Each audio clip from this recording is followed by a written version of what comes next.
all the four major denominations in this land believe that that was the site of the ascension of Isa alayhi salam. The Coptics, the Syriacs, the Armenians, and the Coptic, Syriacs, Armenians, and the Greek Orthodox. They all believe that, right?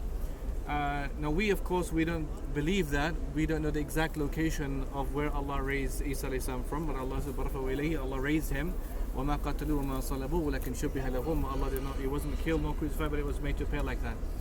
The Christians believe that Isa alayhi salam, he, before his crucifixion, the alleged crucifixion, of course he wasn't crucified, he was in Garden of Gethsemane. Garden of Gethsemane is, Alim, where is he going? Alim. Where's the garden? Garden of Gethsemane. Garden of Gethsemane is at the foot of Mount Olives at the bottom. At the Right foot of to the Mount base. See Olives. the gold dome, the Russian Orthodox Church? It's just behind the Behind that. Yes, just behind this is a garden.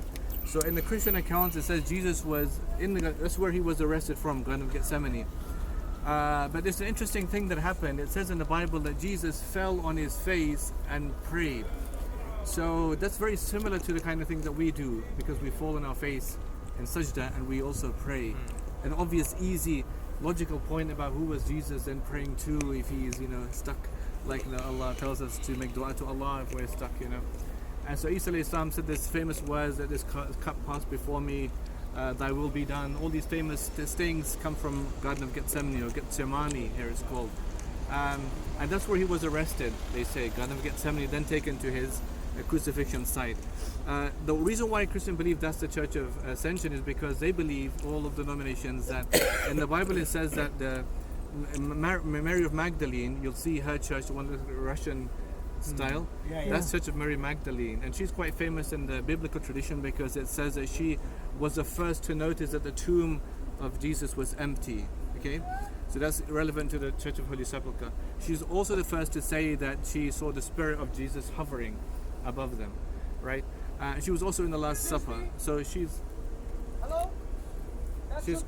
quite important in that respect. Mary of Magdalene, as a disciple of Jesus, But this is, of course, from the Christian tradition. And so from Gethsemane, then he's taken, to his alleged crucifixion site. So that's why the church is important, right? We don't know the exact location, but there's a few things. Salah ad-Din al-Ayyubi, even before that. So the church is from the 4th century.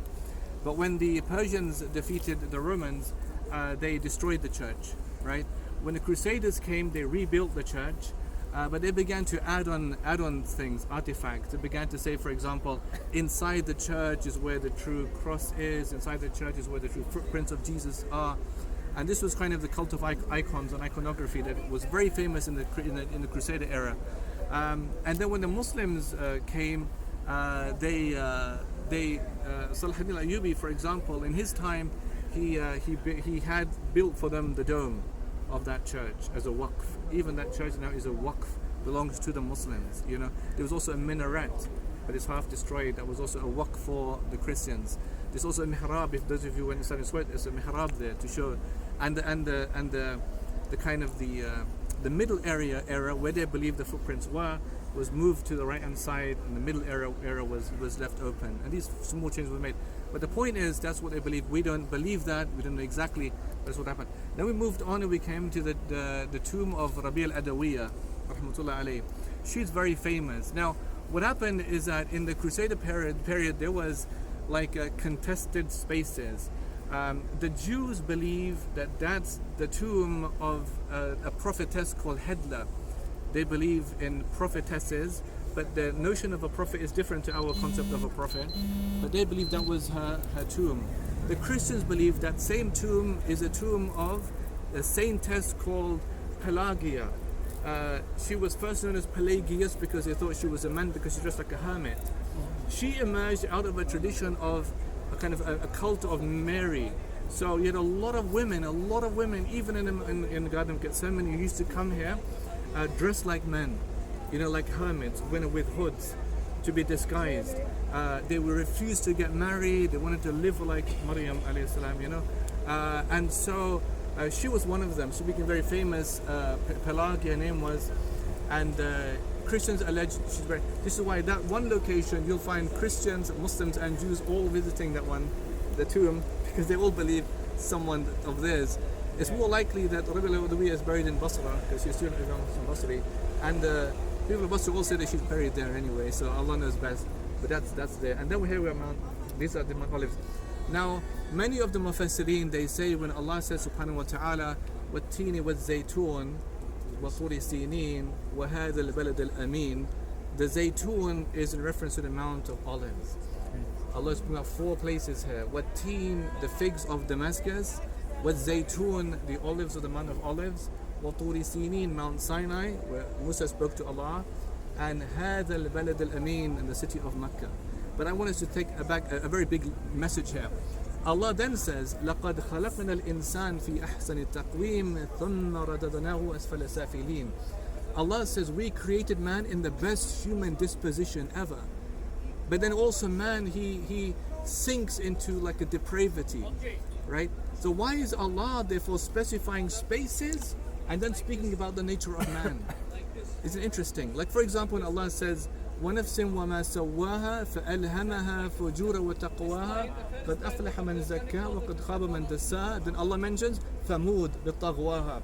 Why does Allah say, consider the soul, how it can be imbued with such goodness, saintliness, piety, and can also sink into moral depravity? And then Allah says, the nafs, and Allah swears by it. Then Allah says, then Thamud, he transgressed. Because there's one thing being in a sacred space, but the space isn't sacred if the people in it are corrupt. Like, do you remember the Prophet on Mount Arafah, what is his sermon? He said, Ya ibadi. He said, Ya ibadi. He says, Inna dima'akum wa amwalikum haramun alaykum ka hurmati yawmikum hadha fi shahrikum hadha fi baladikum hadha. He says, O people, your blood and your wealth, honor is sanctified just like the sanctity of this land on this day, in this month. What if you're sanctifying the space, but you don't sanctify one another? Isn't it? What if you sanctify the walls of the masjid, but you don't sanctify the people praying in the masjid? So even though we have the sacred space